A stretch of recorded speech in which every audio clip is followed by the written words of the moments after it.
All right, folks, welcome back. As you know, I'm trying to gather up everybody's emergency contacts so that we can start going out to the farm this week. There's still 3 people who haven't responded. I'm submitting the paperwork without you. I don't know what to do. But if you haven't sent me emergency contacts, do it right now. All right. So throughout the history of agriculture production, we kind of went over how we went from hunters and gatherers to actual societies with systems in place, and with continued population growth came more concentrated farming practices. We were no longer following herds of animals around northern America. We were no longer picking food as we found it. We were no longer moving with the seasons to places where certain things grew. Instead, we started to establish actual societies and growing food there. So, with this came some unsustainable farming practices, which led to things like erosion, uh, mostly, especially from practices like tillage, which has been found to prepare seed beds a lot faster. It's definitely a more economical way to prepare soil than the alternatives, but it does have negative impacts with making soil more susceptible to water erosion, which results in soil particles carrying excessive nutrients into water systems and ultimately the dead zone creation in the Gulf of Mexico. And so, as we monitored our use of fertilizer and excessive use of concentrated resources and fighting for those resources, for example, nitrogen and potassium, we haven't really had issues with, but phosphorus is a crucial ingredient in fertilizer. We take it from phosphorus rich rock in the form of phosphate. Morocco, China, South Africa, and the US hold 83% of the world's easily exploitable phosphate rock, and they contribute 2/3 of the annual phosphorus production. At current rates of extraction, our known United States reserves are projected to last about 40 years. Okay, and really, I think we're at like 30 now. So, about 90 years worth of phosphorus remains. Once the resource starts running out, we're going to have less economical supplies tapped into, which could result in higher prices and market disruptions. Ultimately, production will be declining despite this incentive of increasing prices.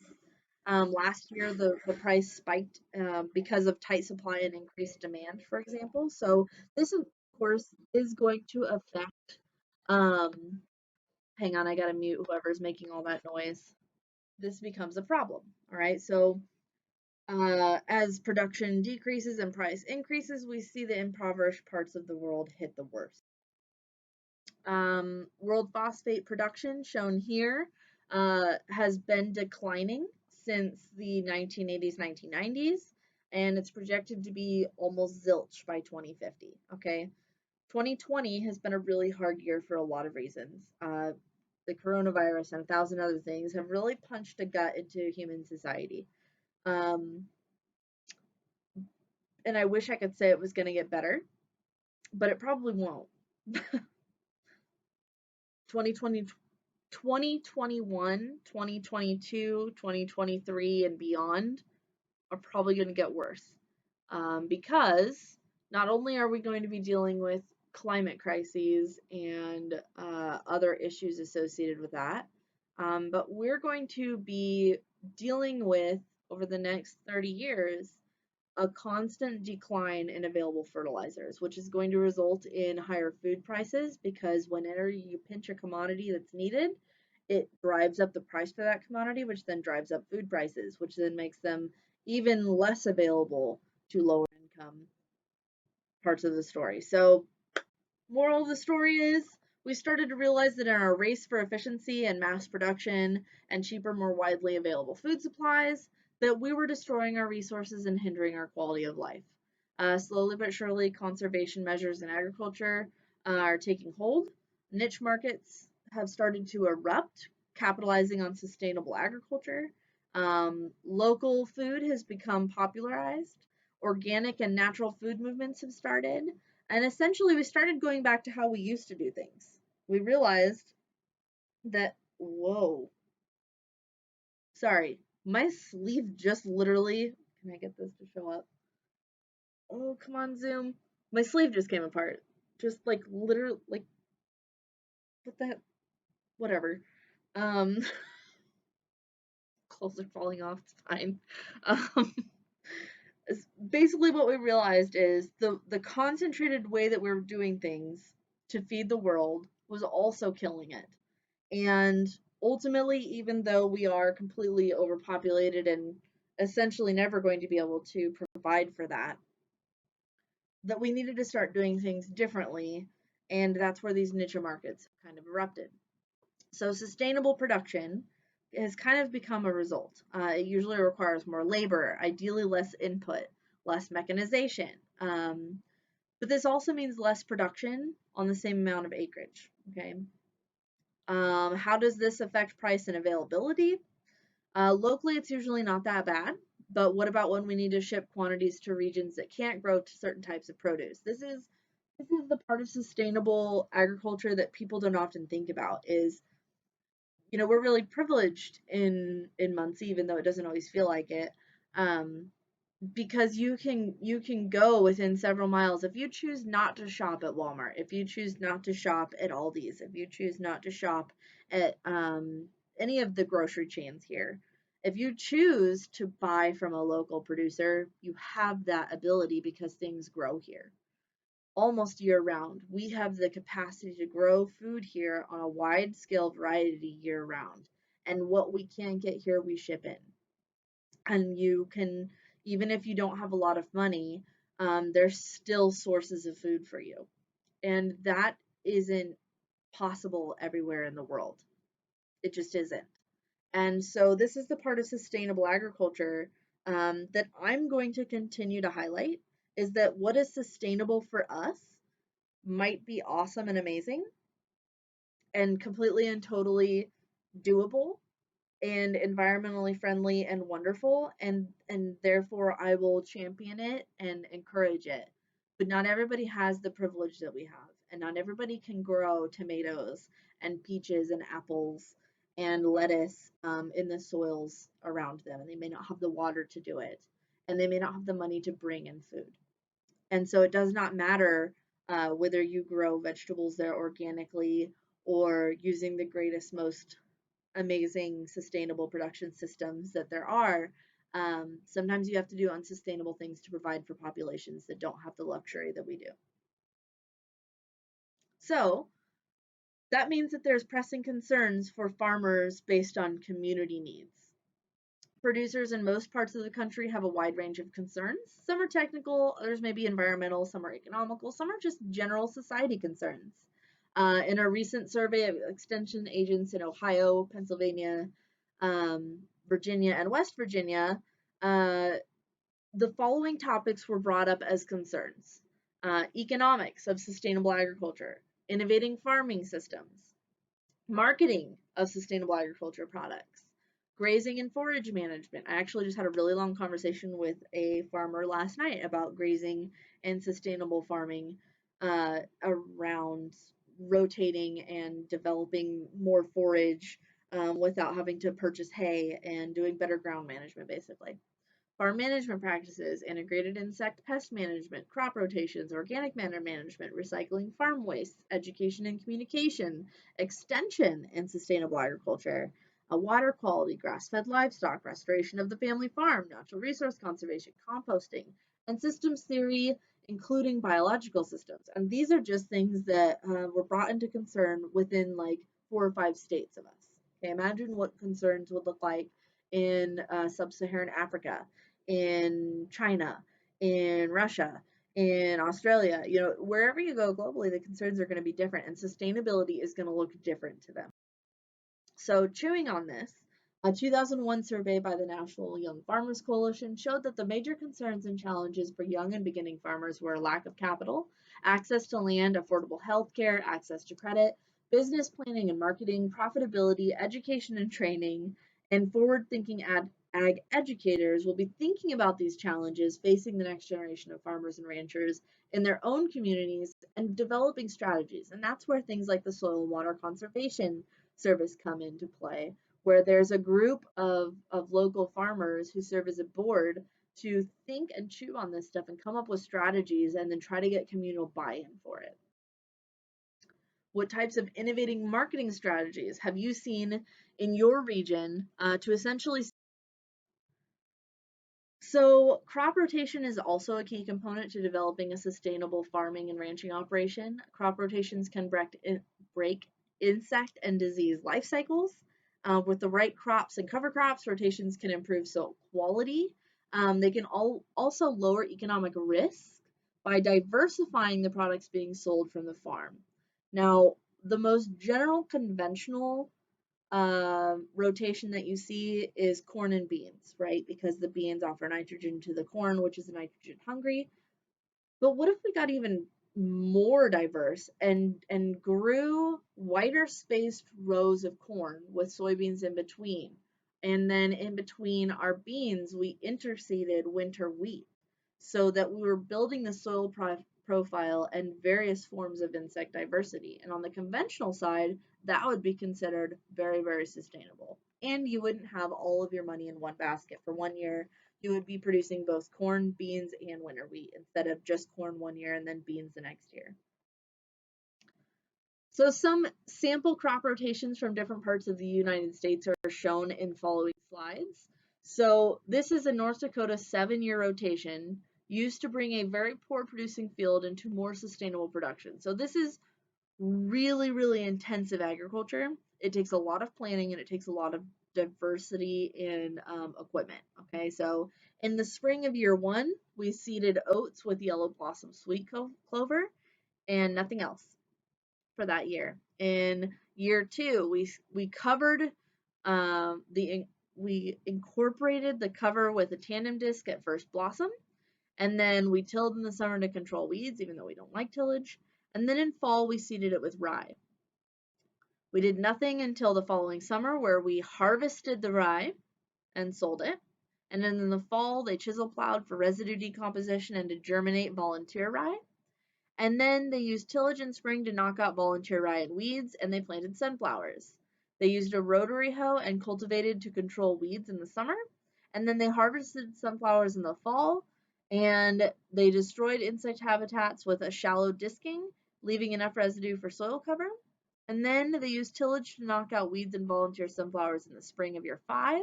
And then they seeded with buckwheat and sweet clover.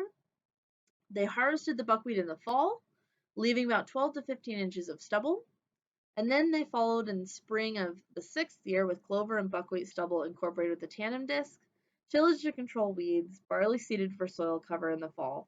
And then they spring planted wheat with a no-till operation in year 7. So you see a lot of tillage here, but ultimately, if you can ignore the tillage, which is hard to do, they did have a really great rotation that helped ultimately lead to a no-till planting. Here we see a long-term vegetable rotation plan with alfalfa and legume, followed by sweet corn, grass, grain, and winter rye. And then in year 5, they did squash and pumpkins, cucurbit family, vines, and then ryegrass. Year 6, they followed with broccoli and cabbage, crucifer family, and then lettuce and spinach and beets, and then tomato and peppers and onions and carrots. And so in lab, we will eventually get to view some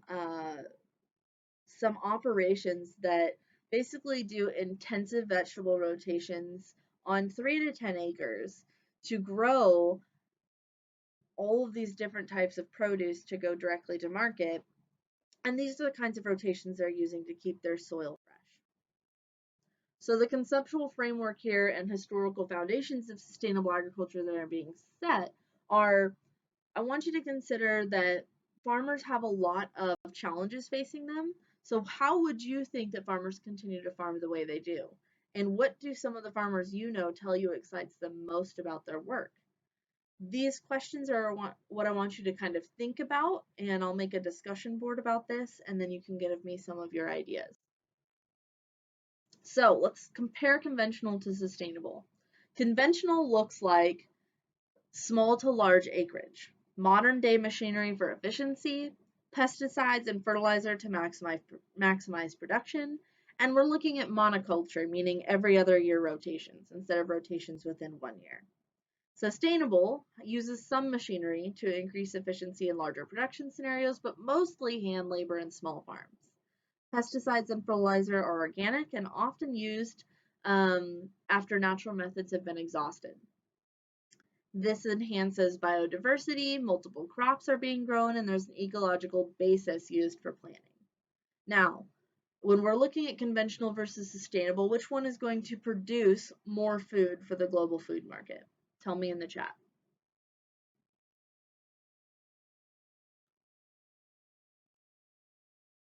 So let's begin to understand crop science as a discipline so that we can move towards sustainability and really kind of figuring out how to make it work to feed a growing population. Although recent studies have indicated that the population is declining and we're all going to die, but whatever, it's fine. Everything's fine as long as I still have my Starbucks. I'll just keep pressing on. Global population growth. Despite advances in agriculture production technologies, the world population is severely undernourished. Okay? So even though we are providing more food than we have ever provided, there's still 15 to 20 million people worldwide affected by famine. We've kind of broached on this a little. Malnutrition is affecting roughly 1 billion people worldwide. Malnutrition and famine are most predominant in sub-Saharan Africa and Asia, and population growth is highest in these affected areas. So despite famine, malnourishment, their population continues to increase at faster rates in most places. The world population is expected to stabilize by 2100, but recent studies are indicating that we're already in a decline. Food production and land use. So as we see an increasing population, maybe, we're going to be driving food consumption, food production, and agricultural land use. So we're going to see a consumption of cereal to increase by 50%. And when I say cereal, I don't mean Frosted Flakes, okay? I mean like cereal grains, wheat, oat, barley, anything that's used to create the boxed products that you buy at the grocery store, okay? Not just what you eat for breakfast. Although Pop-Tart does sound pretty amazing right now, I'm not gonna lie. I'm on like day 3 of trying to cut back sugar, and I'm a sugar fiend, and this is problematic for me. Just want a Pop-Tart. Did you hear that they're taking away brown sugar Pop-Tarts? What kind of communism is this? I have questions. I have concerns. I want to file a complaint. Your Garbo. Yeah, they're really bad for you. You should never eat Pop-Tarts. Do not eat Pop-Tarts. They're bad for you. Do I know why? Because they're communists. I don't know. I'm really not sure why, but it makes me really sad. Okay. Even though I shouldn't be eating them anyways. Okay, world food production is currently meeting demand. All right. Now, it's weird, right? You're going to hear a lot of conflicting things in this class. One minute I'm like, people are starving, there's famine, they're malnourished, the world's coming to an end, we're destroying the environment. On the other hand, I'm going to be like, we have more food than we can use, and we're actually meeting demand. So, where might be the issue? If we're actually meeting global food demand on one hand, but there's still malnourishment and famine on the other, what might be the issue? What in the world could possibly cause people, yep, spreading food, we definitely waste a lot, distribution, yep, What issues, okay, I'm going to tread on this subject lightly. What in general has the population in 2020 been struggling with? And the word starts with a P. So, aside from that, let's talk about the overall scene, okay? Rapid population growth has impacted land use. Only 12% of the total world land area is cropland, and that's actually true, and it's a little scary if you think about it. Cropland expansion at other lands can only occur at large economic cost. Poor soil fertility, shallow soil depth, low rainfall, these are issues that minimize where we can grow things, which is why the United States of America is such a powerhouse, because ultimately we have a lot of resources. Okay. We have a lot of soils that are very fertile. We have a lot of really deep, fertile soil. We have consistent rainfall in the regions where we need it, and we have the ability to transport water to the regions where we can grow food but don't have rain. California. Am I saying that that is environmentally friendly? No. I'm just saying we have the ability to do it. Per capita cropland use has decreased nearly 50% between 1960 and 2007 alone. And essentially, what this all meant for the producer from the 1970s onward was that they needed to increase the efficiency at which they were growing food on the cropland that was available. So there was this huge push in the agriculture industry to like just suck the life out of the soil and grow as much as you can, because we must feed the world, okay? And none of this took into account what may be happening politically. They were just kind of looking at where they had to be and why. All right. So this had an impact on the United States agriculture. Okay. U.S. cereal exports were representing about 4.3% of total world cereal production. And what they realized was they were going to have to dramatically increase cereal production over the next several decades to keep pace with world demand. Okay. Now, remember, we have an abundance of resources, comparatively speaking. And so that's where this idea came from. So to boost this demand, the United States started really pushing what they could produce on the land that they had, because at the same time, agricultural land availability in the United States was decreasing. It was becoming houses, it was becoming industry, it was becoming roads and streets and sidewalks and parking lots. And predominantly, the soils that were being lost were to rural residential uses. Okay, an annual increase in 50% in annual growth rate was needed to achieve necessary cereal yield, and yet we were losing most of our prime agriculture productive soils to housing developments. And we still see this quite often. The most fertile soils in the world are in California, and almost all of them are underneath sidewalk now. We're losing drastic amounts of areas. Okay, I'm getting on a tangent. Increased consumption and cost of energy has driven technology and policy towards use of crops for alternative energy resources, which reduces the ability to support global food security goals. So ultimately, agriculture so that we can get to a more sustainable version of it. So, world fertilizer use is 60 times greater in the world than that of the United States in the last decade. That's something that we often forget when we're talking about sustainability. It is not just the United States of America that's trying to grow food, okay? And unfortunately, not all soils in the world are great for producing. And so we see the world using more fertilizer than the United States, because most of the places in the world where they're trying to develop greater food production to feed a growing population happens to exist in soils that are bad and need a lot of fertilizer in order to actually produce food. And so this, of course, is also not sustainable. So we have created technologies to stabilize nutrient use that has helped us in the United States, but what about globally? What about other countries? All right, crop yield limiting factors, things that allow obtaining maximum food production potential of crops depends on various factors like growing season environment, precipitation, air temperature, light, wind.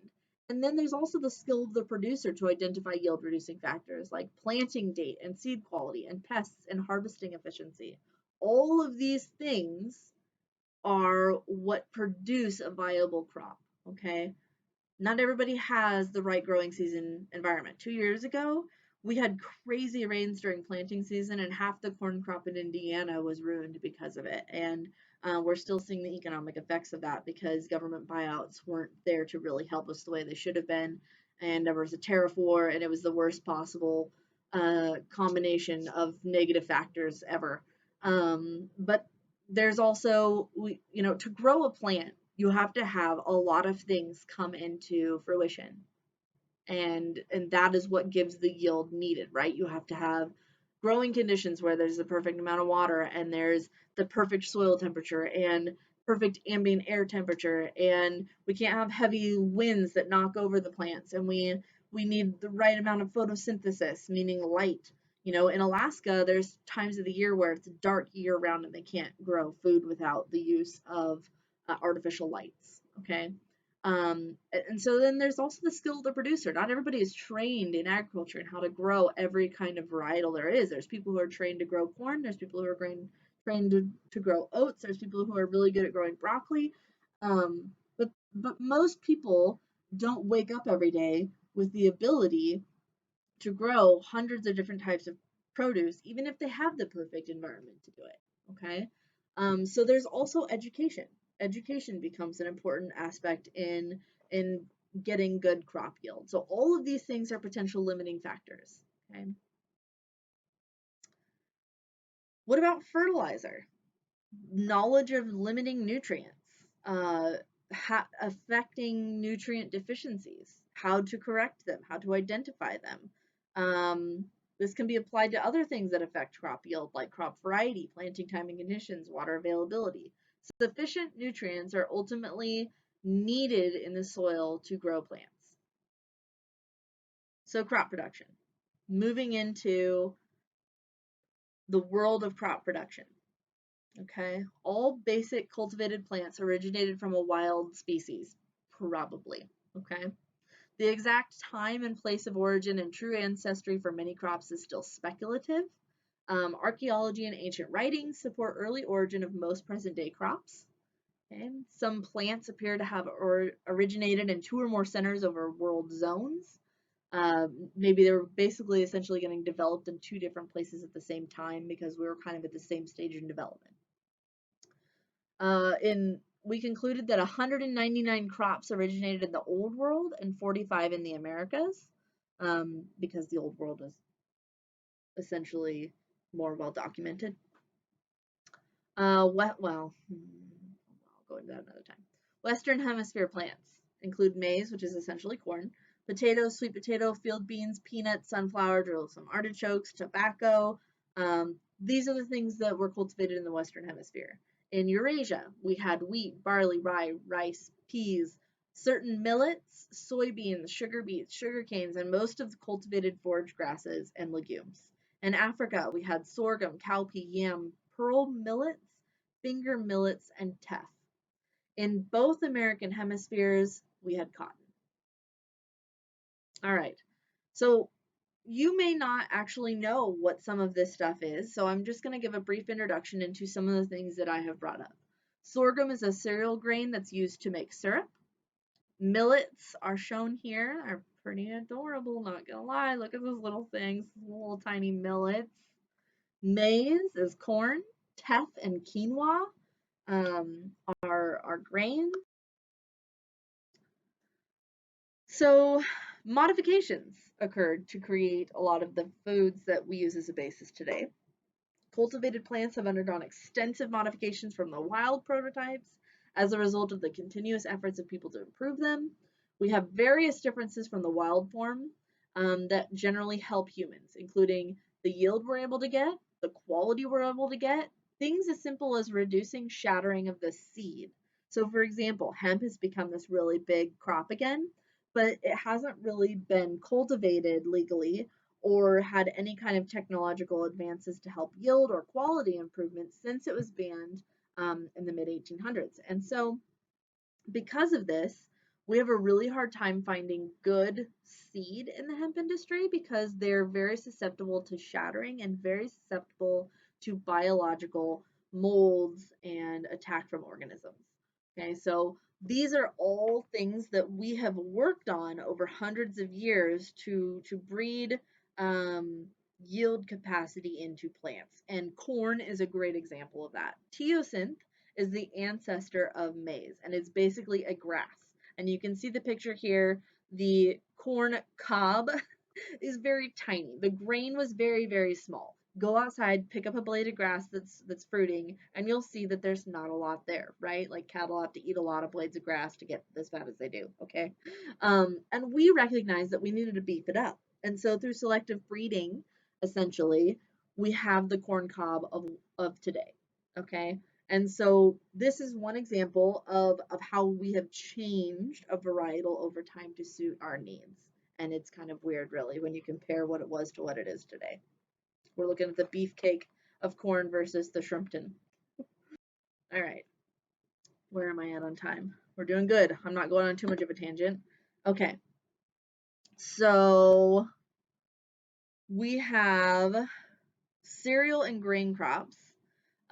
Cereals are grasses grown for edible seeds. Examples of this are wheat, oat, barley, rice, rye, maize, grain sorghum, millets, teff, and Job's tears. The tears I cry at the end of every day in the job. I'm just kidding. Um, grains are collective terms for cereals. So buckwheat is used like a grain, but it is not a cereal. Okay. It's just really, really, really good for soil quality, FYI. Quinoa is grown for its edible seeds in the Andes highlands of South America. And quinoa has been really, really popularized, and um, it's a fantastic source of protein in the form of an actual grain. Okay. Uh, but this is a great example of where sustainability branches into a variety of ways. Okay, so the reason that quinoa was popularized is because it provides an actual source of protein very similar to that of meat. Okay, so people, of course, popularized this because there's been a long-standing movement to become vegetarian to save the world, right? But in this instance, quinoa has caused a sustainability issue for its country of origin because they're now at a point where they have to export what used to be a regular source of protein for the people who grew it because they make more money. There's more demand for it globally, and that demand will out trump the meager population growing in the Andes highlands of South America every day of the week. And so, what we're seeing now is huge nutrient deficiencies and protein issues in the population there because the rest of the world is stealing their quinoa. And so it may be more sustainable for us to eat quinoa as a source of protein to decrease the amount of meat in our diet, but is it sustainable for the people of South America? And so this is where sustainable agriculture takes many different branches. What may be sustainable for one portion of the population isn't going to be sustainable for another. And that's why I constantly will say in this class that sustainable agriculture has different definitions for different people. All right. Corn types grown. What types of corn are grown? Well, flint is a very hard, ranging from white to red. It is also known as Indian corn. It's used for industrial purposes and livestock feed. Popcorn has very hard, small kernels with a natural moisture that's trapped inside. That's why when you heat it up, it steams and explodes. Um, I've always thought it would be really cool to watch, like from the inside of a corn cob as it explodes. Anyways, dent has a dent in each kernel. They're generally yellow or white. We use this for livestock feed or for processed foods. And then we have flour corn, which is a very soft, starchy kernel, easily ground and used in baked goods like sweet corn or more natural sugar. It basically has more natural sugar than others. Okay, so when you're driving by a cornfield, it's not always used for livestock feed. It's not always used for human feed. It has a variety of uses. There's different types of corn grown for different purposes, and that's what the purpose of this slide was for. All right, so legumes. These are our pulses. They include peanuts. They're basically grown for their seed. So in this case, peanuts are grown for the peanut seed, okay? And it actually comes off the root. It's a legume, and you're actually eating the nodule. Field beans, field peas, cowpeas, soybeans, lima beans, mung bean, chickpea beans, pigeon peas, broad bean, and lentils. I was going to try to rhyme that and make up a little song, but then I kind of tripped over my own tongue there.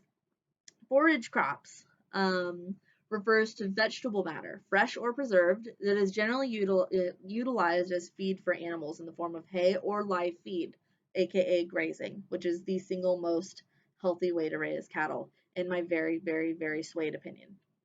Forage crops include grasses, legumes, crucifers, and other crops cultivated and used for hay, pasture, fodder, silage, or soilage. And silage is essentially any any crop that is grown and essentially fermented and then sold. Okay, root crops. Crops are designated in this matter to be grown for their enlarged roots. So examples of this are sugar beets, so delicious, mangels, carrots, turnips, rutabagas, which are so weird looking. Go look at rutabagas in the grocery store. They're funky. Anyways, sweet potatoes, cassava, and yam. All right, fiber crops include cotton, flax, hemp, rami, phormium, kanaf, and sun hemp. Broomcorn is grown for its brush fiber. It's also very popular in Amish country. It's sold for a lot of aesthetic stuff around fall. Um, tuber crops include the potato and Jerusalem artichoke. A tuber is not a root, okay? It is short, thickened, underground stems, okay?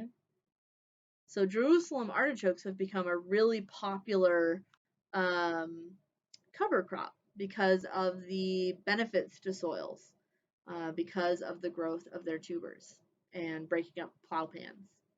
The only problem is they're very, very, very expensive to plant. They're, for whatever reason, they're like 10 times the price of most cover crops. So it becomes really difficult. Sugar crops. Sugar beets, sugar cane, they're all grown for their sweet juice from which sucrose is extracted and crystallized. Sorghum, as well as sugarcane, is grown for syrup production. Dextrose and corn sugar is made from corn and sorghum grain. Drugs! Yeah, you never thought you'd get to this step in college. Oil crops grown for their basically the oil that is secreted from them. This includes flax, soybean, peanuts, sunflower, safflower, sesame, castor, mustard, perea, a bunch of seeds that contain useful oils.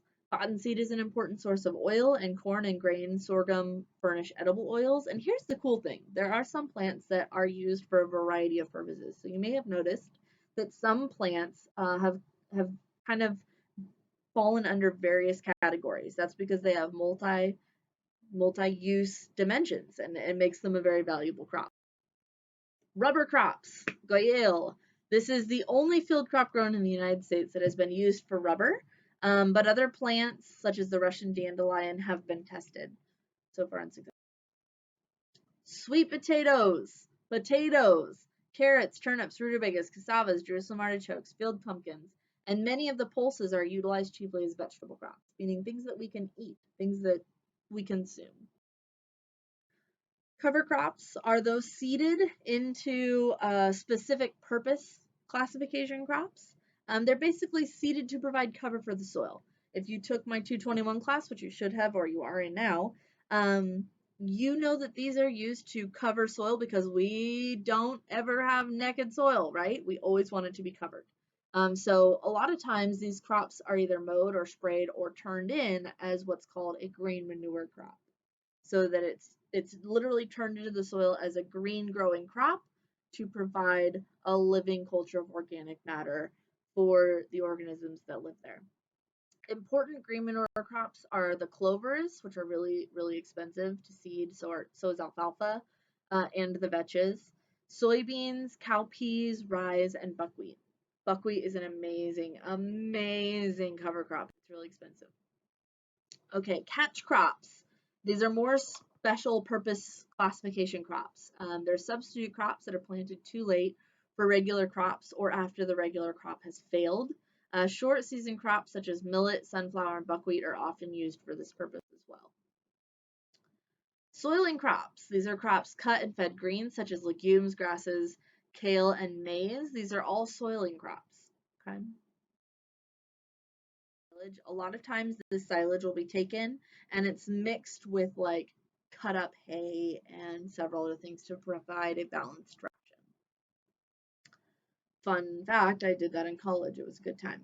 I had to drive a lot of cool vehicles and a lot of really fun trucks and tractors doing that. All right, we have 1 minute. I have to go faster. I'd take too long to talk.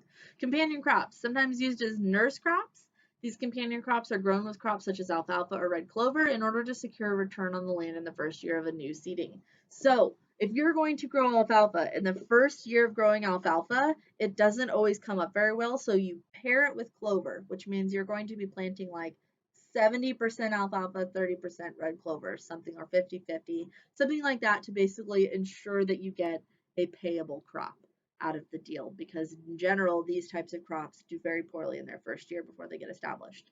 We also have grain crops and flax that are often used for this purpose. And when we return to future lectures, we will be discussing trap crops. But in the meantime, I want to prepare you to meet at the farm on Wednesday, and I will be sending out that address. It's 1065 North Mississinewa Avenue in Albany. It's about a 20-minute drive. Please, please take your time and drive slowly. For those of you who've contacted me because you need a ride, I'm working on transportation details, and I will send those to you shortly. Check Canvas.